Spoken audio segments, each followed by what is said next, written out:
and welcome back to your small spaces movement practices. Today we're going to go through a little Pilates warm up or cool down or just stretch, a little bit of core work using the Pilates ball. Any exercise ball you have works great. Usually with Pilates we do want it to be a little bit deflated. I like mine rather deflated because it supports my back a little bit better, but even if it's fully inflated, all good. Just know that usually a little bit deflated will feel better to support you. So I'm going to map, but you could definitely be any soft space that you have.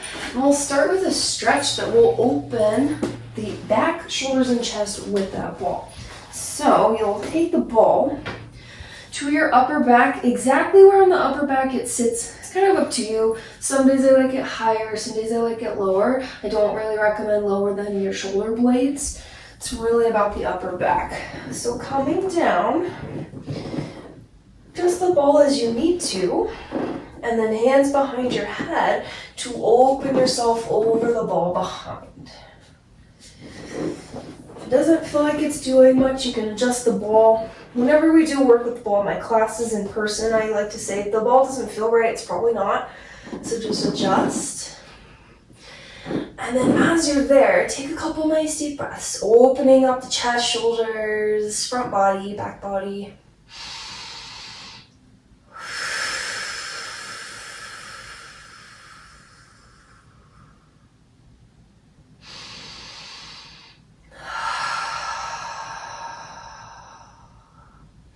This is really similar to what you would do with a foam roller. If you had the foam roller behind you, I have done that in a couple of my videos, but helps to open the same parts of your body. It's just with the ball. Let's take about 2 more breaths.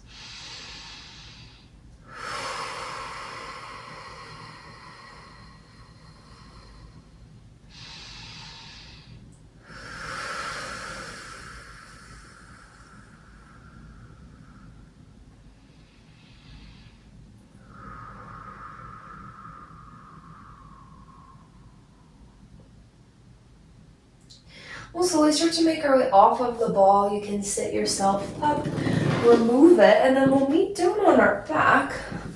So flat onto your back, lift your hips, put the ball underneath you at your tailbone. If it's too high, it's going to have your spine in extension, and lumbar spine particularly, your lower spine just isn't going to feel great. And if it's too low, then it's not really going to hold you. So putting the ball right at your tailbone, the bony landmark at the base of your spine, top of your glutes, tends to feel the best and works pretty well. Especially if yours is inflated, you may have to do a little bit more work to stay on the ball, but that's no problem. And then we'll do a little work with our pelvic rocks. So arms are along by your sides, feet are planted. You'll tip your pelvis forward into extension on your ball. And then you'll tuck it around back underneath you, pulling your pelvis in. This is one of our super basic mat Pilates concepts. Basic meaning something we learn early on. Really helps us nail the feeling of our neutral spine. Basic or foundational. Sometimes basic has a weird connotation to it, but foundational because it really helps us nail our spinal and pelvic alignment, which is everything in our Pilates practice.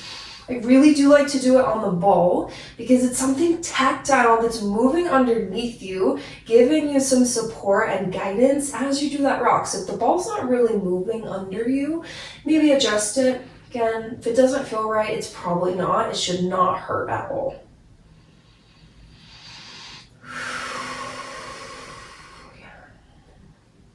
We'll take a couple more. I like to really involve my breath, particularly my exhale as I curl in.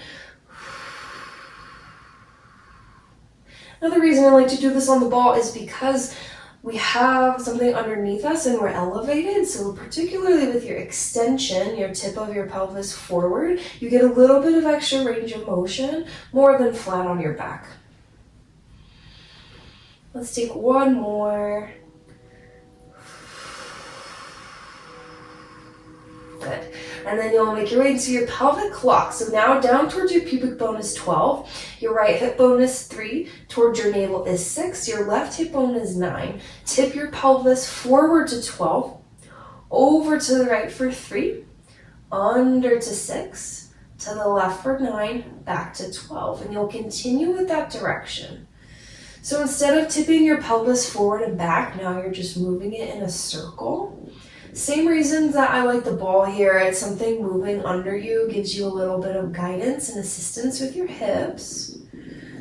I really like to do this in my classes as a warm-up. You could also do it as like a cool down. Sometimes I do it at the gym. Anytime works. We'll take one more clockwise like that.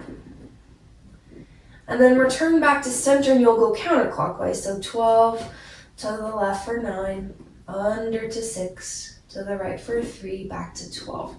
Your pelvic clock may not always feel like the most natural movement on earth. Sometimes it can feel kind of clunky or awkward. If it does, there's nothing wrong with you. It's there to give you mobility for your pelvis. That's really the big reason. Starts to connect you to your deep abs.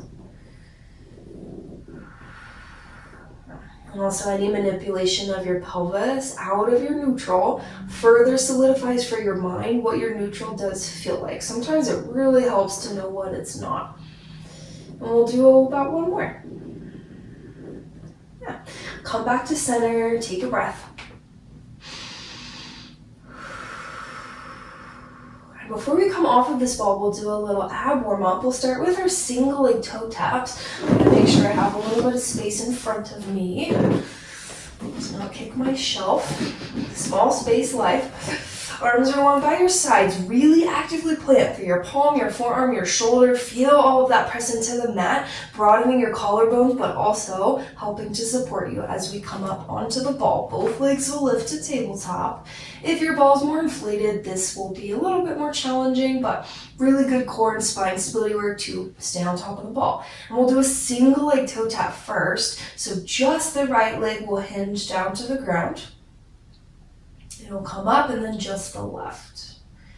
I talk about this in my classes as well. Toe taps, I feel the name can be misleading because your toe does not actually have to tap.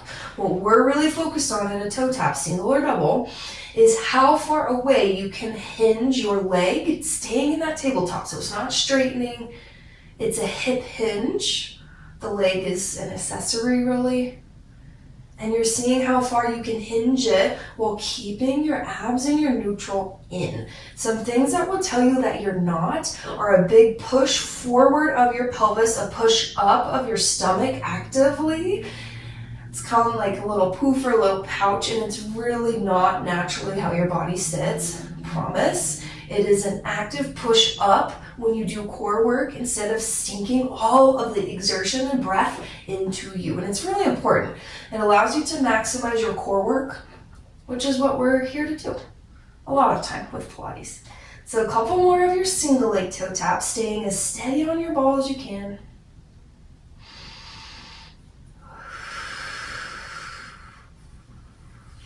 Good. And then start to bring your feet down for a moment. Take a breath.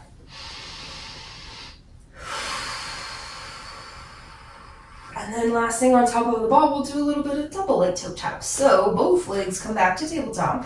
Now your leg stays up together. Like you have one big leg. You'll hinge both away. You'll bring both back up. Sometimes I've heard like you're dipping your toe in a pool of water. You're testing the water. Your toes may not tap. For me, I know that if I tap my toes all the way down, see what's happened with my back and my pelvis, I'm not in my core anymore. So for me, my feet definitely don't tap. And it's really important for especially, I have a sensitive low back. That's my problem area. I have to make sure my abs do the work. We'll take a couple more. Your toe taps, single or double, are really great for your lower abdominal fibers. People talk about low abs. You actually anatomically do not have low abs. That doesn't really exist, but you have fibers, and that's what you feel when you work. Last one like that. Hinge yourself down. Bring your legs up. Plant your feet. Then remove that ball. Lower flat to your spine, and maybe take a little windshield wiper of your legs. Sometimes I feel that in the thighs and my hips a little bit, hip flexors, and that's okay. They're holding you up.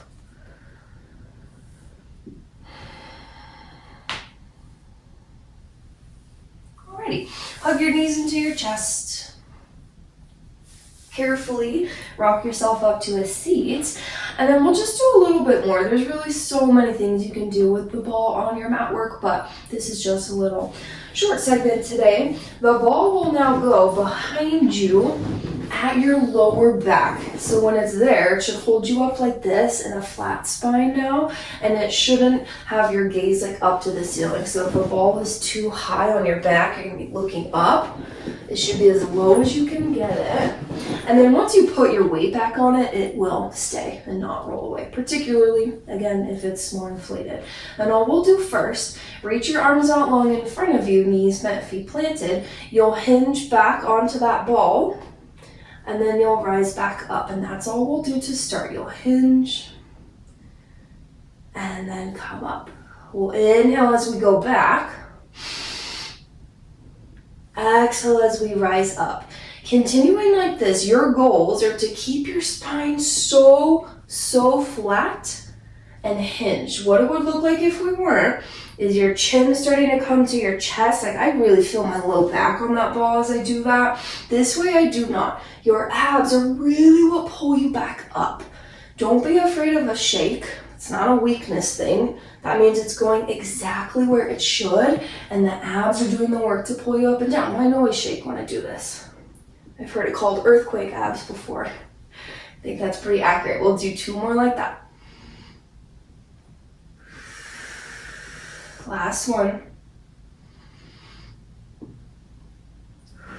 Good, and then come all the way up. Maybe you extend your legs long, take a little stretch forward for a moment. And there's lots of other variations you can do. Today we'll just do one other. I know where I'm heading, so I'm going to scoot to the side a little bit, make sure I have room for my arms. Ball still at your base. Make sure it's even. Now hands will go behind your head. As you're here, actively press your head into your hands. This is what your teachers talk about when they say a long head and neck. That is that motion. Ears over your shoulders. And then a lot of time with core work, hugging your elbows up and in makes you feel more. For this one, keep your elbows wide. And then you'll do the same thing. You'll hinge back. See, I'm already shaking. And then you'll come up. You'll hinge yourself back. And then rise to the top. Sometimes the first few will give me a shake more than the latter ones. But again, I do Pilates a lot, I teach it, I do a lot of abs, still shaking. So it's good. You could choose how far you go back. I know for me, my back's sensitive. I'm not gonna go super far, but you could go as long as you can hold your flat spine. Adding that breath, inhale back.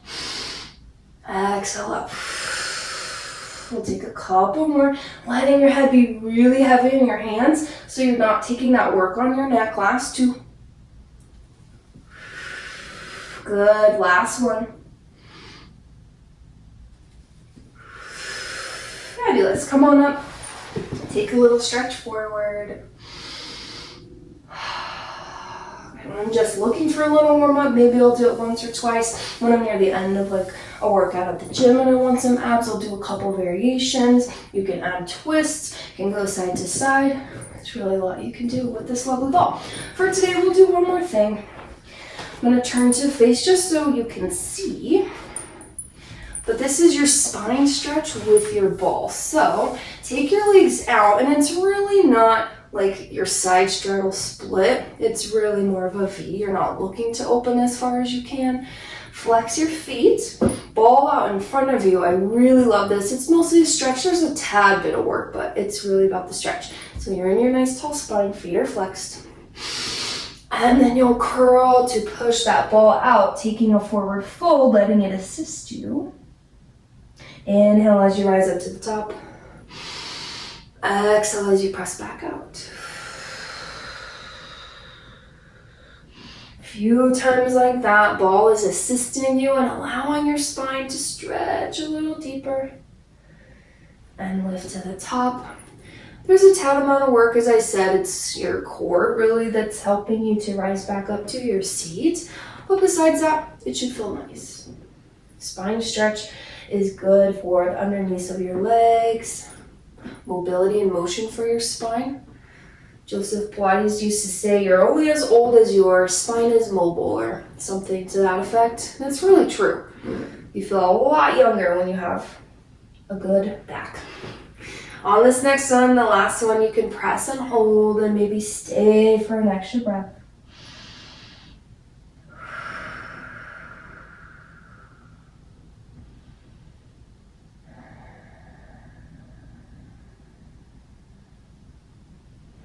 And then curl and go all the way up to the top.